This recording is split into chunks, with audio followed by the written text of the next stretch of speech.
Bonjour à tous et bienvenue. Waouh. Ça, elle est bonne. Waouh. Ok, l'intro.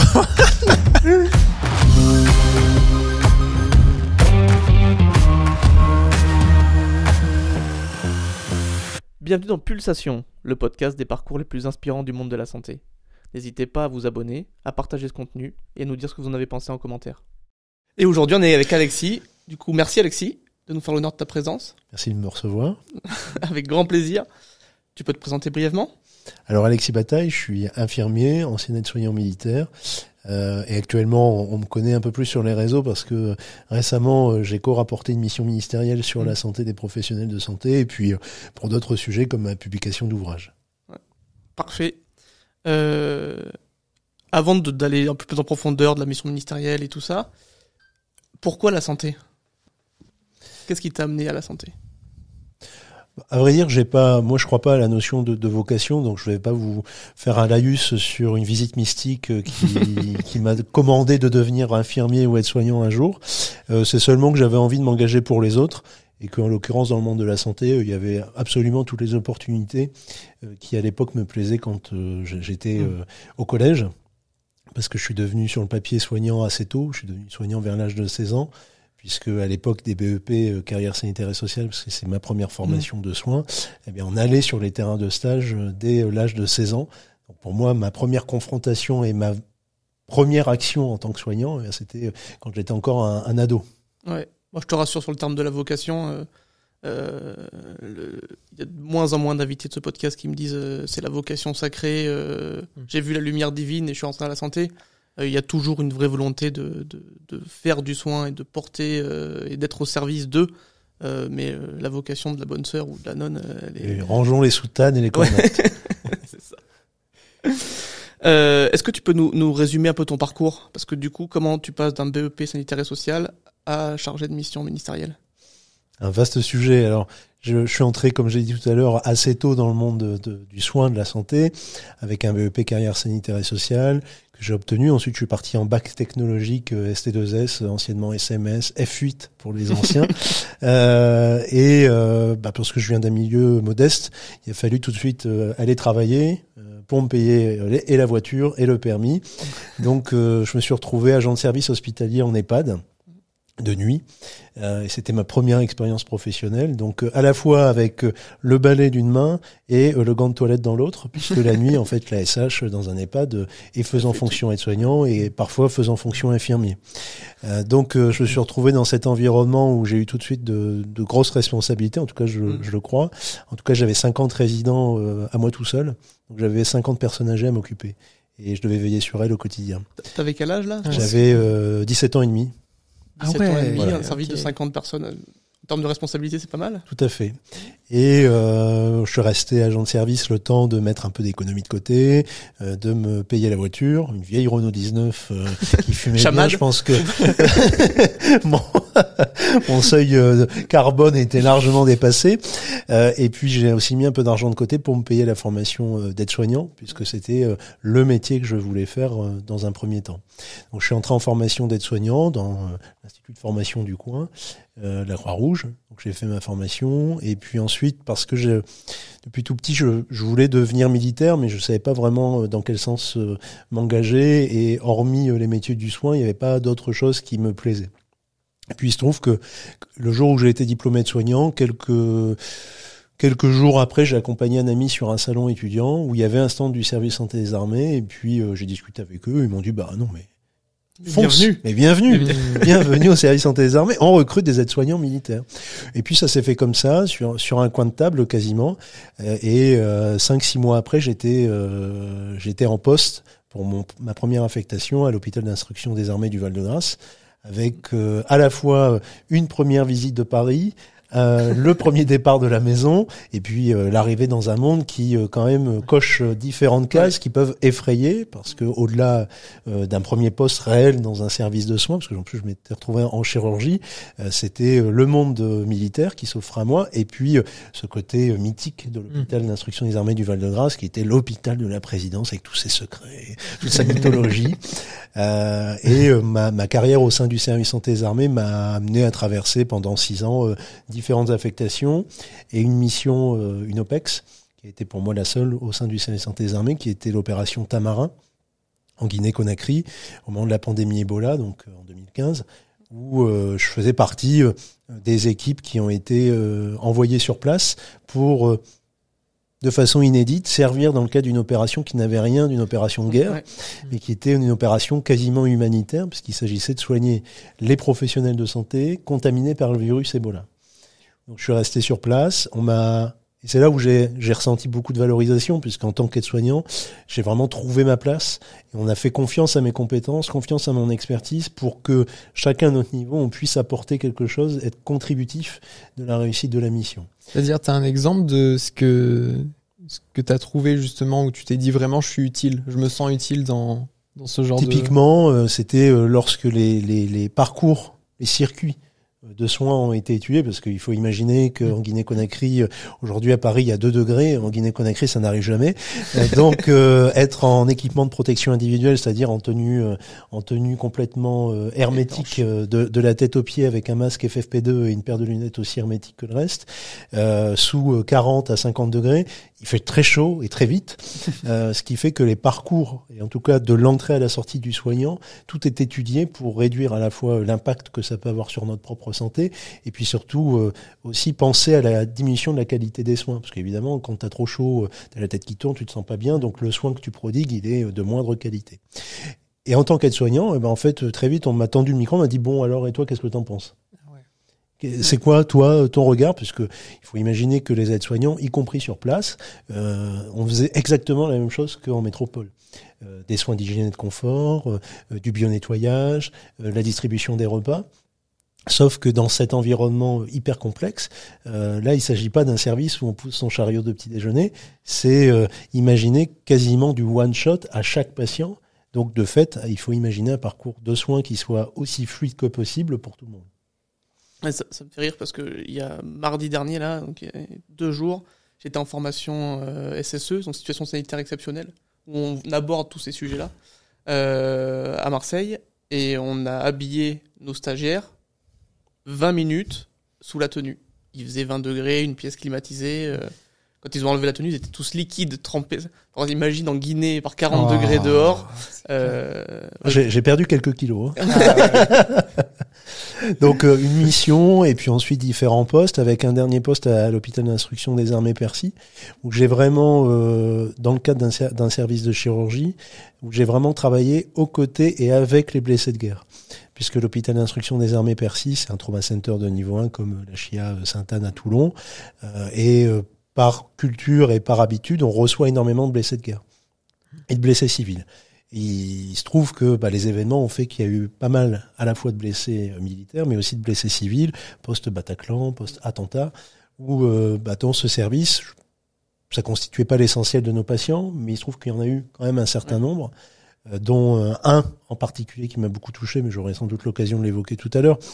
Et c'est là où j'ai pris conscience aussi de la plus-value de l'aide-soignant dans ce genre de parcours de soins, parce que en fait le blessé de guerre a peu besoin de soins techniques, même s'il est hyper appareillé, même si il a des plaies sur tout le corps, voire des amputations. En fait, il a surtout besoin de soins de base et surtout de soins relationnels. Et le rôle de l'aide-soignant, dans ce cadre-là, il est quasiment indispensable. Parce qu'on a un rôle auprès du blessé, puis on a un rôle aussi auprès de son aidant. Et souvent, son aidant, c'est son époux, son épouse, ses enfants. Et ces personnes-là, aujourd'hui, on les intègre un peu plus dans les parcours de soins, mais il se trouve qu'il y a encore moins de 10 ans, l'aidant, c'était un sujet nébuleux. Ouais, d'accord. Ok. Non, mais en plus, c'est intéressant dans ce truc de faire le lien, parce qu'en fait, on se rend compte qu'aujourd'hui, les soignants manquent de temps, beaucoup de pression, beaucoup de gestes à faire, un gros volume de patients. Le lien, c'est clairement ce qui manque, et ça revient dans tous les podcasts, vous pouvez tous les écouter, tout le monde dit ça manque de lien, ça manque de lien. Donc le lien aussi est un soin à part entière, quoi, clairement. Ce qui est aussi assez paradoxal, c'est que dans les hôpitaux d'instruction des armées, on manque de temps aussi. Enfin, la situation dans les hôpitaux militaires est sensiblement identique. Oui, et quasiment identique à ce qui se fait dans le civil. Il faut pas non plus vivre sur un petit nuage. Et le service santé des armées en a bien conscience. En revanche, il y a ce supplément d'âme, je vais appeler ça comme ça, qui est celui de la fraternité d'armes. Ce sont des militaires qui soignent des militaires. Et on sait tous pourquoi on est là, on sait tous pourquoi on a signé, on sait pour les blessés de guerre quel est le sacrifice ultime, alors la mort ou la blessure, et il y a cette forme de fraternité d'armes qui est quasiment indissociable du soin. Ce que tu ne retrouves pas forcément dans le civil, puisque dans le civil, tu t'occupes de patients. Effectivement, il y a cette plus-value indispensable qui sont les qualités humaines, la relation humaine, mais dans les armées, le fait de porter un treillis, tous les deux, le fait d'être partis plus ou moins en mission dans les mêmes conditions, le fait de connaître aussi toutes les contraintes de la vie militaire, ça rapproche. Et au-delà des grades, parce que la plupart des blessés sont quand même des militaires du rang, au-delà des grades, en fait, on est surtout deux soldats qui se regardent et qui essayent de faire évoluer les uns ou les autres, parce que les blessés de guerre m'ont aussi apporté beaucoup, à la fois dans ma pratique et puis dans mon savoir-faire et dans mon savoir-être en tant que soignant. Ouais, c'est une notion que, quand on n'a pas fait partie de l'institution, on a du mal à comprendre, mais cette notion de frère d'armes. Frère, c'est pas un mot qui est utilisé à la légère, c'est vraiment un vrai sentiment j'allais presque dire de dette envers nos frères d'armes. Parce que quand on part sur le terrain ou quand on se doit tous à chacun le succès ou non de la mission. C'est un devoir, quoi. Et donc, et qui plus est, quand parfois les missions se passent mal, et nos frères sont touchés, pour le coup, nous, en tant que soignants, on n'a qu'une envie, c'est de leur sauter dessus, quoi, pour pouvoir faire tout ce qu'on peut pour. Mais bon. Mais du coup, je pense que c'est le bon moment pour aborder le cas, et notamment l'ouvrage. Parce que vu qu'on est dans le sujet. On va rester dans le sujet du blessé de guerre. Donc, comme je disais tout à l'heure, il y a un blessé de guerre qui m'a plus marqué que les autres, mais tous les blessés de guerre m'ont marqué, mais en l'occurrence avec le caporal-chef Manuel Cabrita, il s'est créé quelque chose de différent, parce que il le répète à tout le monde, ça reste entre nous, hein. La première fois où on s'est vu, c'était sous une douche. Alors dit comme ça peut être suspect. Ça reste entre nous et tous les auditeurs qui vont entendre. Alors effectivement, on s'est rencontrés sous la douche. Alors lui plus nu que moi, parce que en l'occurrence j'étais son aide-soignant, et c'est moi qui lui ai donné l'occasion de faire sa première douche après 3 mois de réanimation. Ouais. Et il en garde un souvenir quasiment ému, parce que on se rend pas compte, on en prend une tous les jours a priori, donc on se rend plus vraiment compte des bienfaits que ça peut apporter au bien-être, au ressenti, à son appréciation de soi.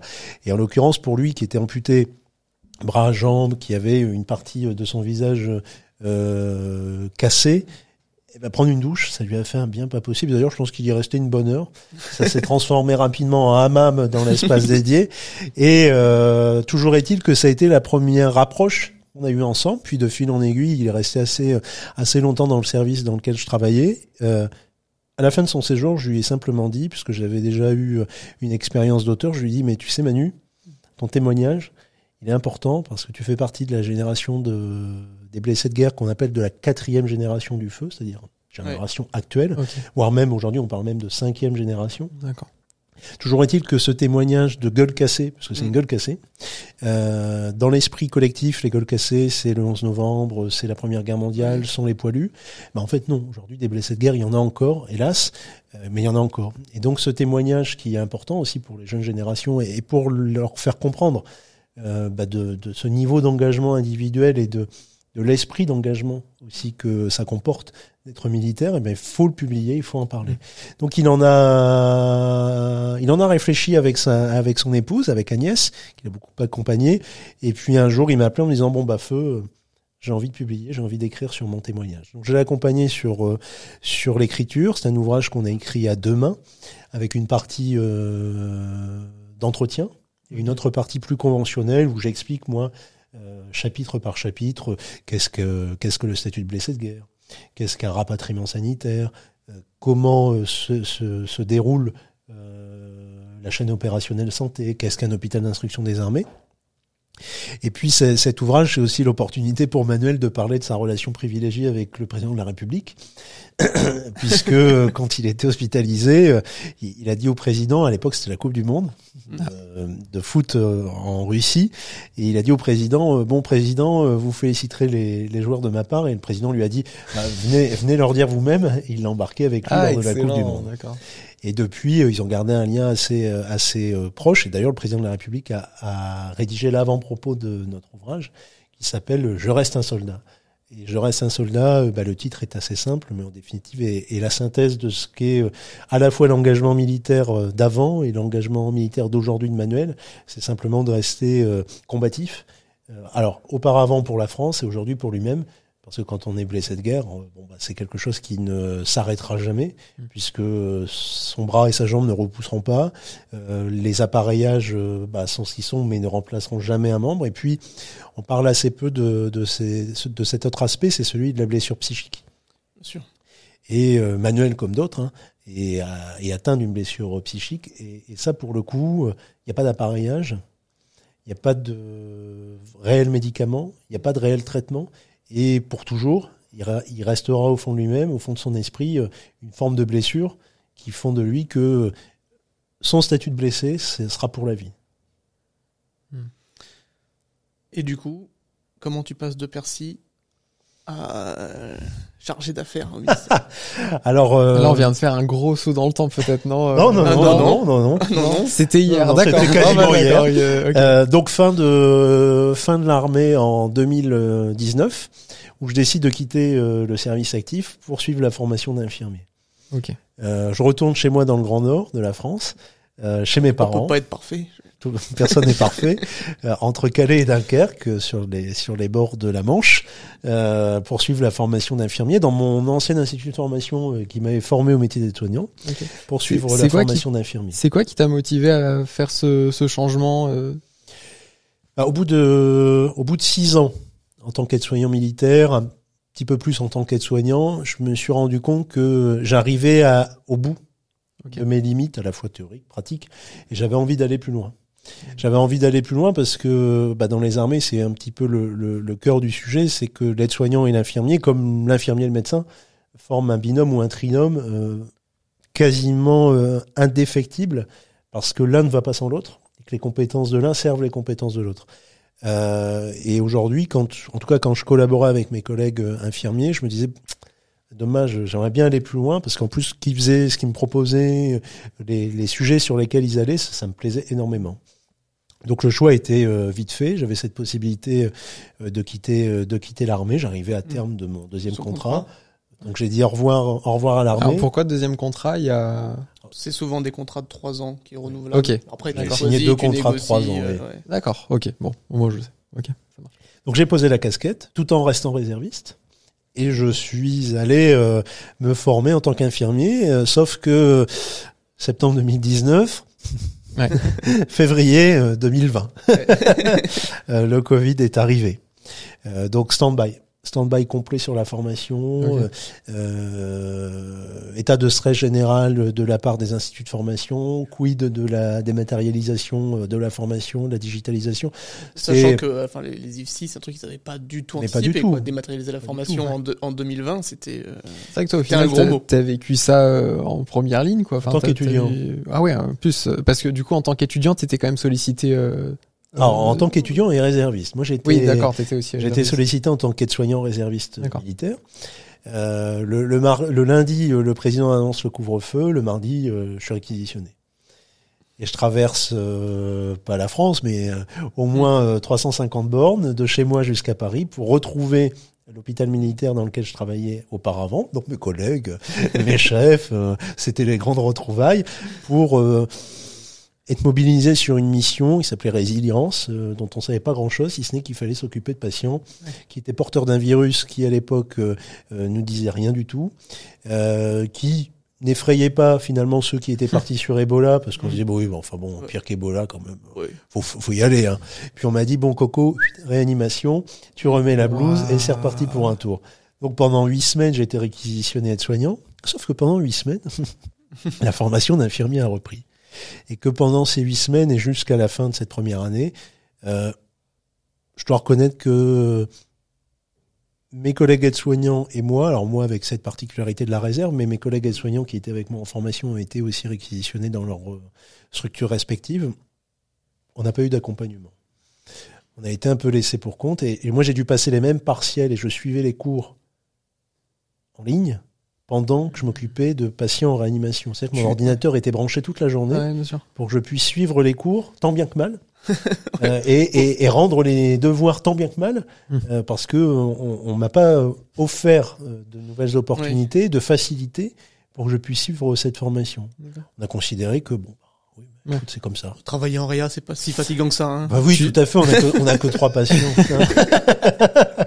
C'est une bagatelle. Rien Tu de... saurais expliquer ce manque d'accompagnement est-ce que c'était dû à la panique, manque d'organisation? Non, je pense que c'est un problème d'organisation. Fondamentalement, les instituts de formation, hein, je jette la pierre à personne. Hein. Peut-être que j'en aurais fait de même si j'avais été formateur ou directeur d'un IFSI. Hein. Étaient pas prêts, pas du tout. Oui. Alors, le Covid a précipité la digitalisation de la formation, les innovations pédagogiques, les nouvelles modalités, les nouvelles approches. Mais en septembre 2019, on était à 10 000 lieues de ces dispositifs. Le cours papier ou le cours institutionnel en format PPT avec le médecin qui délivre 200 slides, on en était encore là.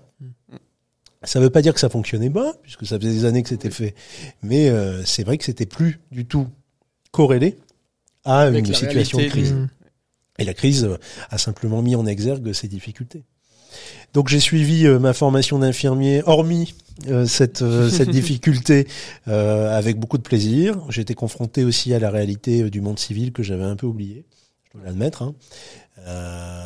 Avec aussi des camarades beaucoup plus jeunes que moi, puisque la plupart avaient quand même entre 19 et 22 ans. Moi j'en avais déjà 27 ou 28 avec quelques années d'hôpital derrière moi.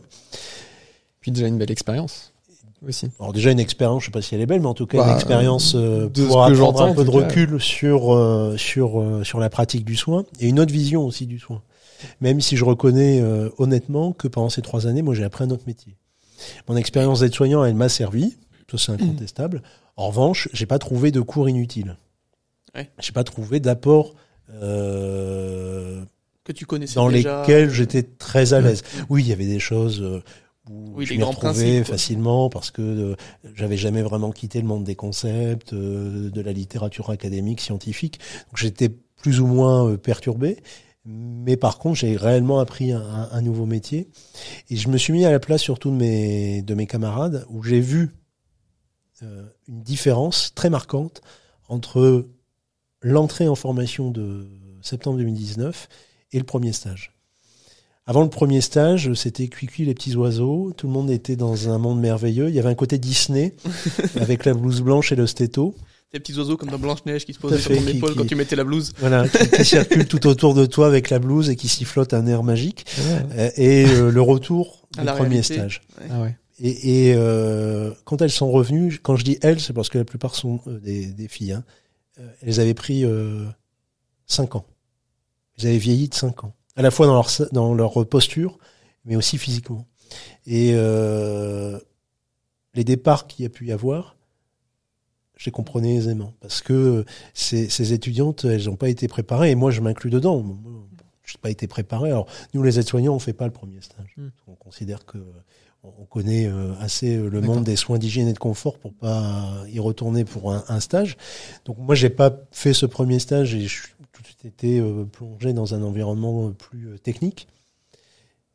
Mais je me mets à la place de mes petites camarades qui n'ont pas été préparées à ça. Et quand vous arrivez en EHPAD, et comme je le disais tout à l'heure, moi, ma première toilette, j'avais 16 ans, 15-16 ans. Je n'étais pas préparé non plus à rencontrer pour la première fois une dame âgée nue sur son lit, complètement dépoilée, qui avait arraché sa protection et qui avait jeté ses selles plein les murs. Alors, j'ai pas de traumatisme, ça va, je m'en sors, enfin, j'espère quand même. Je m'en sors pas trop mal. Tu débrieferas avec Manuel. J'ai pas de traumatisme particulier, mais il n'empêche que j'étais pas prêt et que pendant plusieurs jours, je l'ai mal vécu. Okay. Parce qu'on n'est pas préparé à la fois à la vue, à l'odeur, au cri, et à la violence, même si quand on est soignant, on se rend pas bien compte de la violence, on est plongé dedans, on le sait tous. Il y a des situations qui nous glissent dessus, puis on s'endurcit, et puis on devient sur un plan relationnel parfois un peu dur. Mais quand on a 18 ou 19 ans, on connaît pas le monde du soin. Quand vous arrivez dans un EHPAD, c'est le bruit, l'odeur, la couleur parfois. Et aujourd'hui, et on en parlera tout à l'heure, moi je pense qu'on doit préparer ces étudiants, quels qu'ils soient, tous les étudiants en santé, on doit les préparer à entrer dans le monde du soin avec des outils, avec des immersions, avec aussi ce passage du métier fantasmé au métier réel, parce que ça brise des engagements, et puis surtout ça brise des jeunes. Quand on parle de la santé mentale des jeunes, c'est ça aussi dont il s'agit. Parce que demain vous quittez la formation infirmier, parce que réellement l'EHPAD, ça vous a dégoûté, ça s'entend tout à fait. Mais quid, est-ce que les traumatismes que vous avez vécus, parce que si vous quittez une formation, c'est que vraiment on est à l'état de traumatisme. Ouais, c'est vraiment comment vous les gérez ensuite dans votre vie privée? Parce que vous pouvez avoir réellement vu des situations choquantes. Et voilà, la dame qui jette ses selles sur le mur, ça peut être un décès, ça peut être de la maltraitance, consciente ou inconsciente. Je pense qu'il faut qu'on arrête de fantasmer le soin. Le soin, c'est violent. Oui. Quel que soit le service où vous allez en santé mentale, même s'il n'y a pas de soins physiques, il y a des comportements violents, des réactions violentes. Vous allez travailler, n'importe quoi, en pneumologie. Vous êtes confronté à des patients qui crachent du sang, c'est violent. Le soin, c'est violent. Et effectivement, je pense qu'il faut qu'on commence à réfléchir à comment est-ce qu'on peut préparer nos jeunes de demain à faire face à cette violence, parce que quand tu es jeté la première fois dedans, mon premier stage d'infirmier, c'était en pneumologie, justement, suivi de cancer lourd, choses comme ça. Premier patient, première chambre de patient, tu ouvres la porte, monsieur il est assis parce qu'il avait sonné. C'est le truc, le patient à la 12, il a sonné, tu veux pas aller voir l'étudiant là? Ah oui, j'y vais. Et je tombe sur un patient qui désature, qui crache du sang et d'autres substances non identifiables. Ma première image du soin, c'est ça. Bonjour. En fait, le test, c'est ça. Passe la première image et après on réfléchira si tu veux faire du soin. Je pense qu'il y a d'autres approches aujourd'hui pour accompagner les jeunes pour pas qu'ils aient à vivre ça, quoi. On parle beaucoup de simulation en santé. À mon avis, la simulation, comme on le dit, jamais une première fois sur le patient, mais on devrait dire quasiment jamais la première fois sur l'étudiant. Et la simulation en santé nous offre aussi ces nouvelles approches, ces nouveaux outils qui permettent aussi à tout à chacun, même si aujourd'hui la simulation permet pas de sentir, d'entendre réellement et d'être face aussi à des réactions impensées en tant que soignant. J'ai eu des patients, j'envoyais des étudiants, je ne t'inquiète pas, ça va bien se passer. Finalement, ça se passait très mal. Parce que le patient, au moment où vous y allez, il est pas prêt, il a pas envie, l'étudiant fait peur. Puis pourquoi m'envoie un étudiant, pourquoi pas un soignant? Enfin, pour plein de raisons, la confrontation étudiant-patient peut être assez violente, mais il n'empêche que pour plein de situations, ne serait-ce que pour la vue du corps malade. La vue du corps souffrant. La vue du corps tout simple, déjà. Ouais. T'as 18 ans, t'es pas... Voir des gens de nuit, c'est pas une habitude. Alors j'imagine que dans nos étudiants, la plupart regardent du porno, mais en tout cas non, mais il faut être assez pragmatique. Mais ce sont pas les mêmes corps. Et encore une fois, entre le corps fantasmé, éventuellement sur les pornos ou sur les réseaux sociaux, parce qu'aujourd'hui sur les réseaux sociaux, malgré tout, il faut pas aller sur un site porno pour voir de la nudité. Hein. Ah oui. Mais entre le corps botoxé avec plein de silicone et je ne sais quoi, ou alors hyper bodybuildé, c'est pas le corps de Papy Raymond en EHPAD, et pour plein de raisons. Sauf que quand vous n'êtes pas prêt à cette vision-là, vous redescendez de 14 étages. Donc, quid de l'accompagnement de ces étudiants? Est-ce que concrètement, parce que là tous les deux vous témoignez d'un manque de préparation pour les élèves qui sont obligés de découvrir sur le terrain, ce serait quoi concrètement les suggestions qui vous viendraient, où vous dites là si je devais le refaire, j'aurais peut-être préféré avoir tel type d'approche ou... Déjà, je pense qu'il y a deux éléments dans ta question. Le premier, c'est que nous, on parle de la santé parce que c'est notre domaine d'expertise, d'accord. Mais je pense que c'est pas du tout propre à la santé, d'accord. Demain, à mon avis, t'es étudiant policier, la première fois qu'on te met dans la rue, faire police secours, je pense que t'en prends plein les mirettes. T'es pompier volontaire, t'as 16 ans, la première fois que tu vas tu vas faire une ouverture de porte et que tu tombes sur quelqu'un qui est en putréfaction depuis 6 semaines dans sa maison, en fait, on se pose pas la question de l'impact que toutes ces premières fois peuvent avoir. Il y a plein d'études aujourd'hui qui montrent, les Nord-Américains et les Canadiens, ils font beaucoup ça, sur l'impact mental et sur comment on peut le prémunir. Toutes les réponses, la simulation, on en parlait, en est une.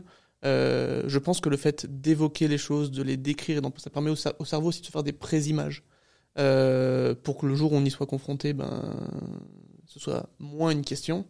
il y aura toujours cette violence de la première fois. Maintenant, je pense quand même qu'il y a des moyens de l'atténuer parce que là, quand on voit alors il y a d'autres facteurs à ça, hein, mais quand on voit le nombre d'abandons pendant les études, là, peut-être que tu as les chiffres toi en tête, mais c'est effarant. Et je pense que c'est une des clés aussi, c'est comment on préserve nos jeunes, quoi. Il y a environ, les dernières études pour les étudiants infirmiers montrent qu'il y a environ 30% de départ entre l'entrée en formation et les 6 premiers mois de formation.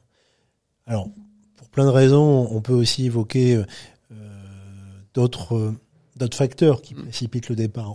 Auparavant, moi j'ai connu cette époque-là, c'était l'époque des concours, oui, où il y avait une présélection. Ça veut dire qu'il faut retourner à cette époque un peu qui sent un peu la naphtaline des concours, parce qu'à la fin ça servait plus à rien. Ouais. Mais il y avait le concours malgré tout. Il y avait aussi des supports, du contenu, comme vous le faites aujourd'hui, qui permettait d'apprivoiser davantage la formation d'infirmier.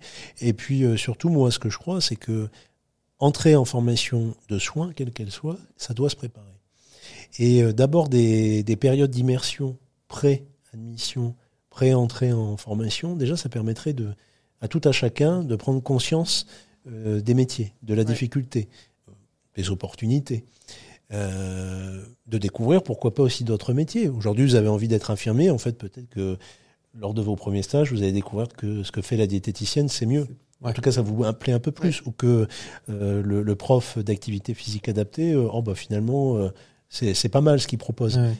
Et que la porte d'entrée, ou à l'inverse, finalement, c'est pas pour moi. Je fais autre chose. Et il y a aucune raison de culpabiliser les jeunes qui se barrent de ces formations.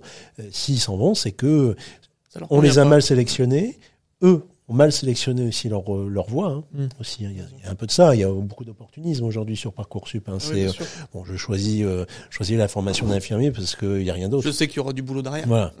Et puis ça fait plaisir à papa, maman de dire mon fils ou ma fille elle est infirmière. Donc il y a aussi toutes ces raisons-là, mais c'est très à la marge. Le noyau dur des étudiants, en tout cas de tous ceux que j'ai pu rencontrer, sont vraiment des jeunes qui veulent y aller, mais qui se retrouvent face à des difficultés croissantes, qui sont à la fois des difficultés au sein du parcours de formation, mais aussi dans l'enseignement pratique au cours des stages. Et que vous soyez étudiant en amphi ou étudiant en service, les difficultés sont différentes, mais aboutissent au même constat, c'est que la formation d'infirmier ou les formations de santé manquent parfois cruellement d'adaptation à la réalité, ou en tout cas les moyens qui leur sont attribués ne sont pas en corrélation avec la réalité. Aujourd'hui, on parle beaucoup de tutorat, de mentorat. Alexandre, c'est bien, dans les services, quand on a 5, 6, 7 étudiants, alors un élève aide-soignant, une étudiante infirmière, un interne, et puis un élève machin, puis un élève ceci, on n'a pas le temps concret, palpable, de s'occuper d'eux. Alors soit ils se prennent eux-mêmes un petit peu par la main, et ils sont dégourdis, et là on se frotte les mains, on se dit tant mieux, mais c'est un tant mieux qui est assez culpabilisant dans le sens où on se dit mais on est en train de rater quelque chose parce que pendant 10 semaines, parce que l'étudiant infirmier, par exemple, il est là pendant 10 semaines. 10 semaines, c'est long, 10 semaines. Hein. Si pendant 10 semaines, il est autonome et que vous n'avez aucun moyen d'aller vérifier ce qu'il fait, moi, en tout cas, ça me pose question. Et à l'inverse, l'étudiant qui n'est pas dégourdi, vous allez le traîner comme un boulet. Vous allez, finalement, pour vous, il apparaît plus comme un facteur négatif qu'un facteur positif ou d'évolution, parce que vous n'avez pas le temps, parce que vous avez beaucoup de travail, parce que les patients ne supportent pas non plus. Parce qu'aujourd'hui, il y a aussi ce facteur patient. Les patients, et à juste titre, ont peur, entre guillemets, quelques-uns, d'avoir des étudiants avec eux. Donc il faut aussi, nous, professionnels de santé, faire preuve d'éducation avec le patient en disant mais si, c'est important qu'il soit là, qu'il participe aux soins, voire même qu'il mette un peu les mains dans le moteur, parce que sinon il n'apprendra rien. Et donc vous arrivez dans ce conglomérat de problématiques qui font que il y a certains lieux de stage qui peuvent apparaître comme des nébuleuses où c'est l'usine. parce qu'on n'a pas le temps de s'occuper des étudiants. Et à contrario, il y a des lieux de stage où tous les étudiants veulent y aller parce qu'on sait que là, on va s'occuper d'eux, on va les accompagner, on va les tutorer, on va leur apprendre des choses. Et il y a l'âge qui joue, il y a le sexe qui joue aussi. Ouais, bien sûr. Honnêtement, Alexandre, quand on est un garçon étudiant, C'est plus facile. Hein. c'est beaucoup plus simple. J'en connais pas les raisons. Mais quand on est étudiant garçon, c'est beaucoup plus simple que quand on est étudiant fille. Tu veux dire d'encaisser? Non, Non. on est apprécié différemment. Ah, d'accord. Quand vous Après, avez je un pense mec que qui arrive dans un non, service, c'est génial, il y a des bras. Ouais. Moi, c'est des phrases que j'ai déjà entendues. Moi, en tant qu'étudiant, quand je suis arrivé dans les services, c'est bien, voilà des bras. Ah mince. Bon, alors, c'est dommage d'être simplement synthétisé sous la forme de bras. Mais je trouve ça, en fait, il y a beaucoup de déterminants qui posent la question de l'accueil des étudiants également. Donc il y a le sujet de la formation assis derrière une table, en amphi, et puis il y a le sujet en stage. Ouais. Non, mais c'est clairement. Et pour l'avoir vécu il n'y a pas si longtemps que ça, de fait, oui, c'est vrai, c'est une réalité. Moi-même, j'ai eu des lieux de stage où j'ai mis beaucoup d'eau dans mon vin pour que ça se passe bien. Ouais. D'accord. Mais après. Et là où on ne sait pas aussi. Après, c'est une organisation repensée, mais souvent on est nombreux à aller dans les mêmes terrains de stage. Bien sûr. Mon premier stage en pneumo, là dont je parle, on était 3 à y aller en même temps, dans le même service, sur les mêmes horaires. Alors oui, il y en avait un du matin, enfin 2 du matin ou un d'après-midi, ou vice-versa, mais au final, sur la même équipe, on rajoute 3 étudiants. Alors, les équipes, ils sont déjà en sous-effectif. Il y a quoi 1, 2 infirmières, 2 AS qui doivent former quasiment le même nombre qu'eux. Comment tu peux faire pour délivrer un encadrement de qualité quand t'es quasiment à 1 pour 1, si ce n'est à plus parfois. Donc ça pose de vraies questions. Et ce sujet du sexe, alors moi non plus, alors si, j'ai une demi-réponse. C'est que déjà le soin, c'est quand même un milieu féminin. Donc je pense que ça fait du bien aux équipes féminines de voir un petit peu de testostérone qui arrive de temps en temps. Moi, j'ai énormément de testostérone. Mais je le sais. Je transpire la testostérone. Mais et puis je pense qu'aussi ça les rassure parce que encore une fois le soin c'est un milieu violent, donc quand il y a des patients difficiles, des patients lourds, des patients agités, ça fait du bien d'avoir autre chose que Alizé 1m50 42 kg qui vient pour tourner Bernard 98 kg dans son lit quoi. Donc je pense qu'il y a aussi tous ces facteurs qui rentrent en compte. Mais c'est un vaste sujet, je pense qu'on n'a pas fait trop. Au global, malgré tout, il faut rester positif. Et encore une fois, je l'ai vécu il n'y a pas si longtemps que ça, donc j'ai un retour d'expérience plutôt frais. La formation est positive. En tout cas, c'est aujourd'hui une formation qualitative, en l'occurrence qui délivre un diplôme d'État, une formation qui dure 3 ans, qui permet d'obtenir un niveau licence, qui ouvre aussi aujourd'hui à de plus en plus d'opportunités post-diplôme, à la fois dans la carrière, mais aussi dans le monde universitaire. Quand on parle des sciences infirmières, quand on parle des maîtres de conférences en sciences infirmières, quand on parle des docteurs en sciences infirmières, ça ouvre à de nouvelles opportunités. Et c'est sans doute aussi ce sur quoi la formation initiale, ce socle, ce diplôme d'état infirmier, c'est ce sur quoi on doit investir davantage pour lui donner encore plus de robustesse, encore plus de densité, pour que celles et ceux qui s'engagent dans ces métiers continuent à le faire dans 5, 10, 15 ans. Parce que être infirmier, et je parle en connaissance de cause, alors je vais peut-être prêcher pour ma paroisse, mais être infirmier, c'est pas seulement que faire une prise de sang et poser une perf. On peut être infirmier de façon très différente, mais l'objectif derrière, c'est surtout de continuer à servir une cause qui est finalement commune à toutes les professions de santé, c'est le patient, la personne soignée, et même de façon beaucoup plus globale, la santé. Et ouvrir la porte à de nouvelles opportunités académiques, comme le master, comme la pratique avancée infirmière, comme la santé publique, même la politique, pourquoi pas. Bien sûr. Je fais la parenthèse, mais par exemple aujourd'hui, on peut s'étonner qu'il n'y ait pas plus d'infirmiers que ça qui s'engagent en politique. Je le dis souvent, encore hier, j'ai eu le discours avec un collègue formateur rentrant de la formation là, et on parlait de l'ordre des médecins, et on disait qu'effectivement politiquement les médecins avaient beaucoup plus de poids, parce que les médecins sont très représentés, mais bien représentés politiquement, là où les autres paramédicaux sont complètement absents. Bien sûr, mais alors ça soulève en filigrane, ça soulève une notion qui est un peu le boulet des professions paramédicales, c'est la légitimité. Culturellement, les professions paramédicales, elles se sont construites dans le giron des professions médicales. Alors moi, je veux pas opposer les médicaux, les non-médicaux, parce que je considère qu'on travaille tous ensemble pour dans le même but et dans la même équipe. Mais il n'empêche que l'histoire, historiquement, tout à l'heure, en introduction, on a évoqué la notion de vocation, on est typiquement là-dedans. Ouais.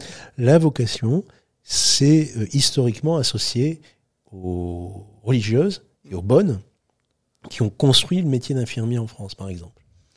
Et l'exécutance, la fonction exécutive de l'infirmière, elle est restée dans une logique culturelle où l'infirmière ou l'infirmier, mais plutôt l'infirmière, parce que c'est quand même resté très longtemps un métier féminin, puisque je regardais un reportage infirmière, notre histoire, excellent d'ailleurs, sur ce sujet des infirmiers, où le médecin disait à la question qu'est-ce qu'il faut pour être infirmier, est-ce qu'il faut être fou ou complètement engagé, il a dit non, il faut simplement être une femme. Et ça, c'était dans les années 60-70.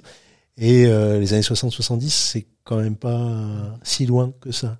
Donc ça veut dire que culturellement, on considère encore que les paramédicaux sont le collaborateur, mais plutôt sur le versant exécutant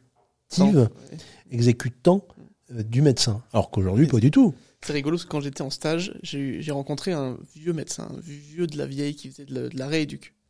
Et moi, c'était un milieu qui m'intéressait. Et du coup, j'ai posé beaucoup de questions sur comment le fonctionnement articulaire, les machins. Et puis, en discutant, on avait discuté presque une heure. Et il avait eu cette réflexion qui m'avait choqué, dont je me souviens encore. Hein, c'est que, mais Alexandre, tu réfléchis, t'as une bonne façon de penser, t'as une pensée critique, t'essayes de faire du lien. Pourquoi tu fais infirmier ? Et sur le coup, j'ai pas su quoi répondre dans le truc de... Alors qu'en fait, il faudrait qu'on mette en valeur ça. C'est le jour où, quand on est soignant, on est obligé de faire les liens, on est obligé de comprendre. Et on peut pas être de simple exécutant. Parce que c'est souvent ça, la différence entre le bon et le mauvais chasseur. C'est est-ce que je fais les liens ? Est-ce que je comprends pourquoi je fais les choses ? Et il n'y a pas que les médecins qui ont l'apanage de faire du lien. C'est quand même incroyable qu'on te dise ça, parce que au contraire, tu t'intéresses et tu veux comprendre, quoi. Ouais, mais du coup, c'est pour dire la vision. Bon, après, encore une fois, j'ai rien contre ce médecin et c'était un vieux de la vieille, comme on dit. Mais sa vision à lui, c'était l'infirmier, il réfléchit pas, il applique, quoi. Un exécutant, quoi, ouais. Comme tu dis. Donc c'est vrai que c'est bon à réfléchir et à faire évoluer. Voilà, ça soulève vraiment. Je pense que c'est la clé, c'est la légitimité. Et la légitimité, elle n'est pas seulement que académique. Elle ne viendra pas que à travers les diplômes. Elle viendra aussi avec cette légitimité sociétale, où, par exemple, les applaudissements durant le Covid n'ont duré que 2 mois. Et puis maintenant, désormais, c'est terminé. Et ça veut dire aussi que cette image des professionnels de santé, elle doit évoluer, qu'on doit les reconnaître à juste titre pour ce qu'ils sont et pour ce qu'ils offrent dans notre système de santé. On doit aussi estimer que, et la crise Covid l'a prouvé, le jour où plus rien ne fonctionne, il y a encore au moins l'hôpital et le système de santé qui tourne, qui supporte n'importe quelle crise. Le reportage d'Infirmière Notre Histoire l'a rappelé. C'est-à-dire qu'à chaque période, à chaque grave crise, hop, on a fait appel aux infirmiers. Oui. La guerre, les infirmiers. L'humanitaire, les infirmiers. Le Covid, les infirmiers. Et systématiquement, à chaque crise où en fait on revient à cette forme d'essentiel, c'est le système de santé qui est remis sur le devant de la scène. C'est les opérationnels, les médecins, les infirmiers, les aides-soignants qui sont remis au cœur du dispositif. Et aujourd'hui, je crois qu'on doit dire à cette nouvelle génération d'infirmiers de plus avoir peur de prendre la parole, de ne plus avoir peur de se sentir légitime parce que elles le sont, et que l'engagement politique, au-delà des partis, je ne parle pas de partis, mais au-delà des partis, la vie politique et la présence politique médiatique des infirmiers, elle permettra aussi de faire évoluer un certain nombre de sujets. Aujourd'hui, je m'étonne qu'au ministère de la Santé, il n'y ait pas plus d'infirmiers que ça qui ont des postes stratégiques. Ouais, mais c'est tout le sujet de ce podcast. Pour ça me fait plaisir qu'on parle de ce sujet-là. On a beau être soignant, on veut être au service des autres, mais on peut le faire de plein de façons différentes. Faire du soin, c'est une des façons d'être au service des autres. Mais on peut être soignant de plein d'autres façons, en t'engageant politiquement, comme moi je le fais, en montant une entreprise avec de la vision et en essayant d'être innovant, en ayant une approche du soin différente de la plupart des gens parce qu'on a envie de faire autre chose. Il y a toujours moyen de faire avancer le système. On peut le faire avancer de l'intérieur, mais en passant par l'extérieur, parfois on ouvre des portes plus vite ou plus grosses.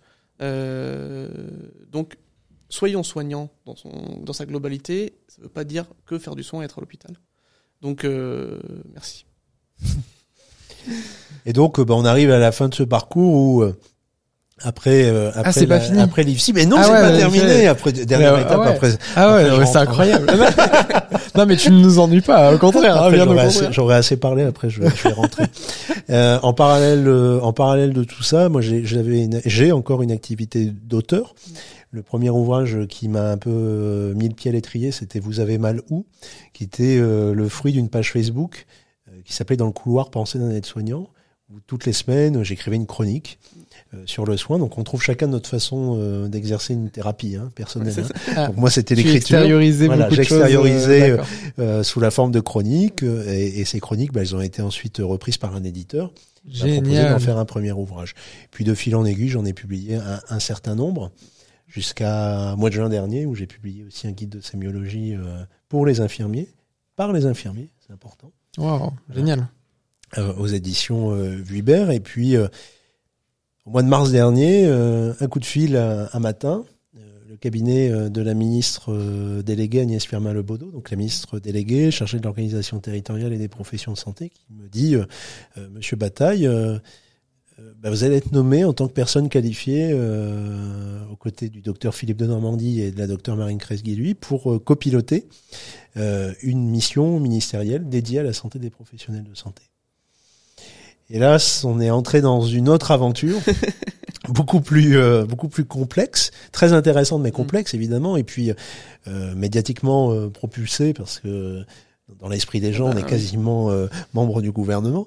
Et donc, j'ai été nommé à la tête de cette mission avec mes petits camarades, qui a duré environ 7 mois et qui nous a permis surtout d'insister sur les leviers en lien avec l'amélioration, la préservation et le développement de la santé des professionnels de santé.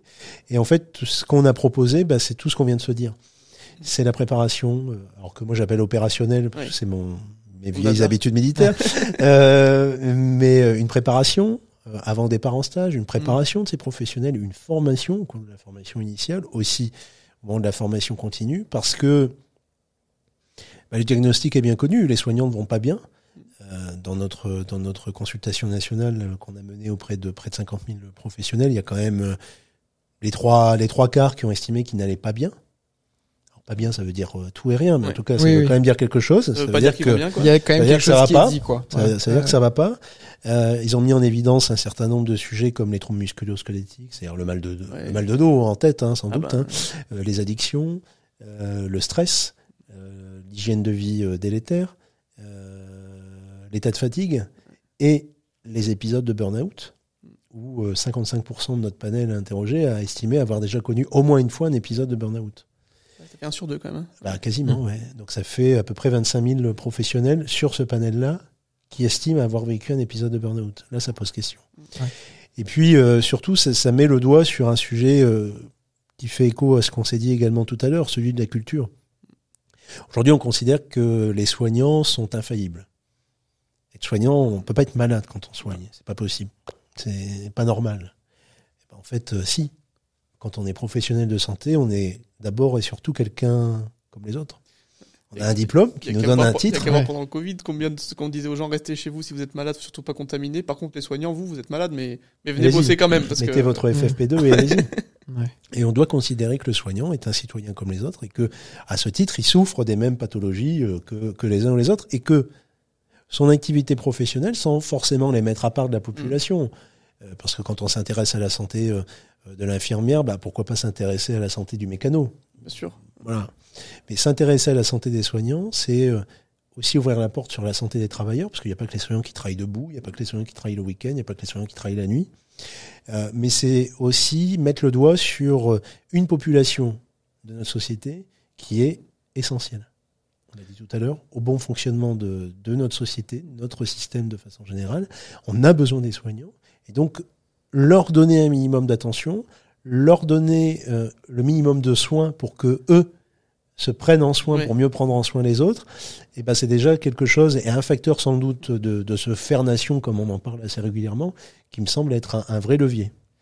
On parle beaucoup d'infirmiers parce que nous, on est infirmiers tous les deux et que c'est simple pour nous. Mais dans ce panel, il n'y avait pas que des infirmiers. Non. Il y avait- Alors on a eu un panel qui était sensiblement représentatif de la communauté des soignants de façon générale. On a eu une petite surreprésentation de 2-3 catégories, mais au global, on a eu une vision assez générale de la communauté soignante.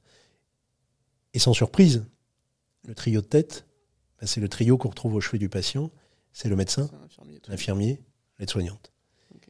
Et en particulier pour les aides-soignants, et là c'est pas l'objet de la mission, c'est un observatoire, celui de la Mutuelle nationale des hospitaliers, qui a été publié alors à date de l'enregistrement de notre vidéo, qui met en évidence qu'il y a quand même 33% des aides-soignantes interrogées qui sollicitent une aide financière ou un crédit pour avoir accès aux soins. Ouais. Moi aujourd'hui en 2023, très honnêtement, ça me pose question. Ça me pose question parce que ça veut dire aussi que on parle souvent de reconnaissance, on parle souvent de valorisation. Si aujourd'hui un soignant doit solliciter une aide financière ou faire un crédit pour se soigner, Ouais. où est la reconnaissance ? Et la reconnaissance, de fait, elle n'est pas seulement que financière, même si sans doute que si la Ça fait rémunération partie est du jeu. augmentée, ça lui permettra de financer ses soins. Mais ça veut dire qu'on doit réellement les prendre en compte, et à la fois sur un plan de la rémunération, mais aussi dans la reconnaissance sociétale et dans le prendre soin que nous, usagers du système de santé, on met à leur disposition. J'ai été interpellé dans une table ronde où une dame m'a dit « Ben oui, mais moi, en tant que patient, comment je peux améliorer la santé de mes soignants ?» Je lui ai dit « Écoutez, en synthèse, dites-leur merci, Ouais. soyez polis et évitez la violence. Mm. Quand on parle de Déjà violence beaucoup, hein. aux Déjà urgences, immense, en réalité. c'est pas une question de rémunération, c'est pas une question de personnel, c'est pas une question d'organisation, c'est une question de respect. Et on le voit de plus en plus dans les cabinets libéraux, en établissement, il y a de plus en plus de violence pour l'avoir connu. Ouais. Parfois pour un carré de beurre ou pour un sachet de sucre supplémentaire. Aujourd'hui, on peut plus considérer que la violence à l'hôpital soit elle-même tolérée et que la notion de service public, être au service, c'est pas être mis au service. C'est différent. Tu as du coup un parcours qui est un peu hors norme. Est-ce que tu as eu des mentors ou des gens qui t'ont guidé pendant ton parcours? Alors je vais faire un petit clin d'œil à ma grande copine Thérèse Psuc, que tu connais bien. On salue. Thérèse Psuc qui est historiquement une des figures du monde infirmier, qui est une infirmière, directrice des soins, qui a publié énormément, qui est aussi à l'origine de mouvements de développement de la recherche en sciences infirmières, et qui, pour nous, sur un plan clinique, travaille énormément sur le sujet du raisonnement clinique trifocal, du modèle clinique trifocal, et de la démarche de soins et de la démarche clinique. Et Thérèse, bon, c'est une Lilloise, alors forcément, il y a un peu de... On s'entend bien entre gens du Nord. Puis elle est du 59, pas du 62, c'est important. Faut pas confondre. Faut pas confondre. Ah non, les ch'tis, les flamands, c'est pas la même chose. Et donc, on s'entend vraiment bien. Et pour moi, c'est réellement une mentor. Et puis après, il y a d'autres personnalités. Alors plutôt du côté militaire, c'est encore une femme.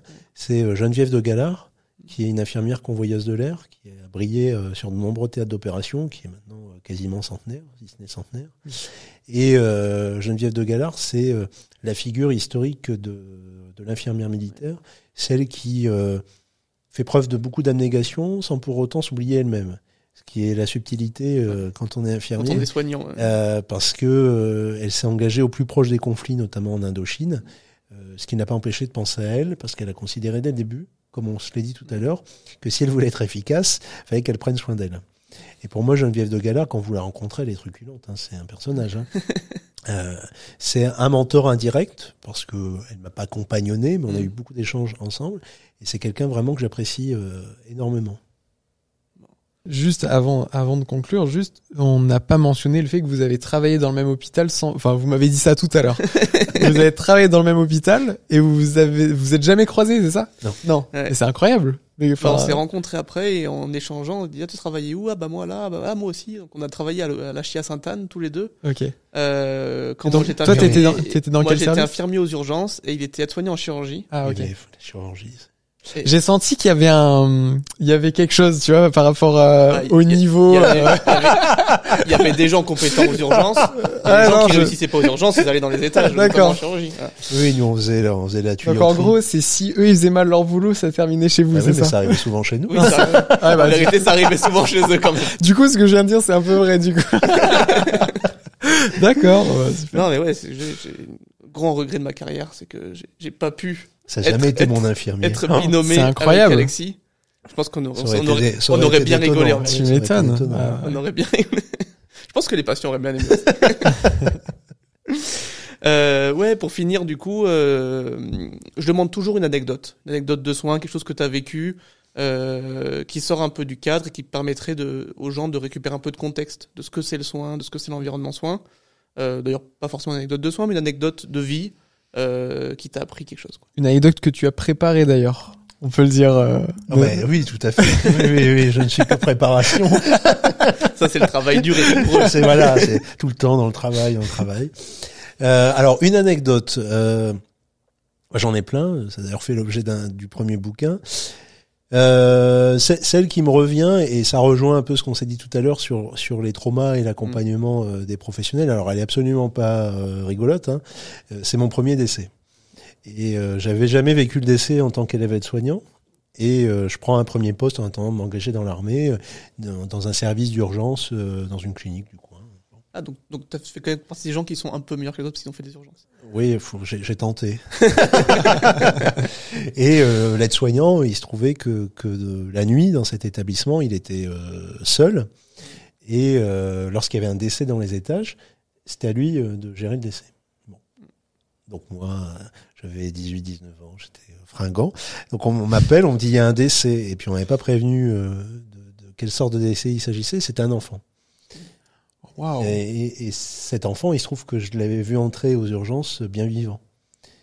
Ouais. Quelques jours avant. Tu l'as vu, quoi. Et que le contact était super bien passé, et qu'on avait bien plaisanté ensemble avec ce petit qui venait pour une phase terminale de cancer. Hein. Et quand on m'a appelé et que je suis entré dans cette chambre et que j'ai d'abord reconnu la mère qui était en train de pleurer au coin de la chambre et qu'ensuite j'ai reconnu l'enfant, moi j'ai assuré le service, c'est-à-dire que j'ai pris avec moi pour l'emmener à la morgue. Et j'ai ce souvenir de moi qui m'assoit dans un coin de la morgue et qui pleure en fermant la porte en me disant si c'est ça les métiers du soin, il va falloir que je m'accroche un peu plus. Ouais. Et de fil en aiguille, bah évidemment, des décès, je les compte plus, j'en ai vu beaucoup. Je m'en suis occupé de beaucoup de décès. Mais quand je témoigne auprès des élèves aides-soignants ou des élèves infirmiers, c'est vraiment la première anecdote qui me revient quand je parle des décès, en disant que chaque situation est unique et que on n'est finalement jamais assez près face à ces situations qui sont relativement complexes et qui, au-delà de compétences techniques, sollicitent directement qui on est et qui l'on veut être en tant que soignant. Donc c'est plutôt du savoir-être que du savoir-faire.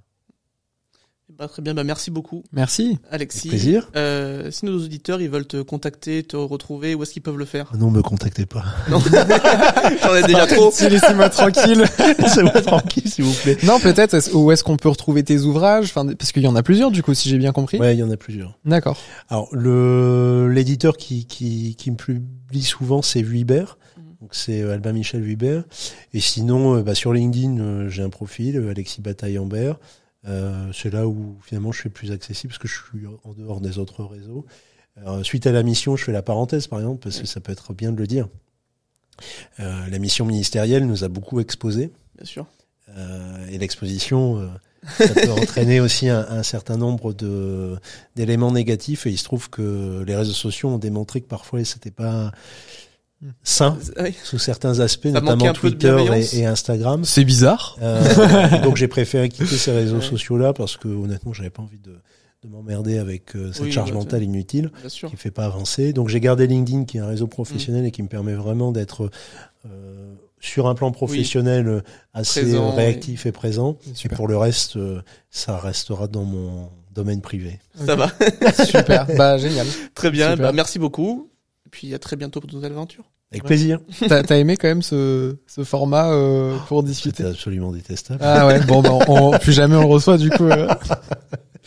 Non, c'est vrai que c'est frustrant. J'ai l'impression que c'est tellement court. Parce que quand on discute avec quelqu'un comme toi, franchement, on a vraiment envie d'approfondir plein de sujets.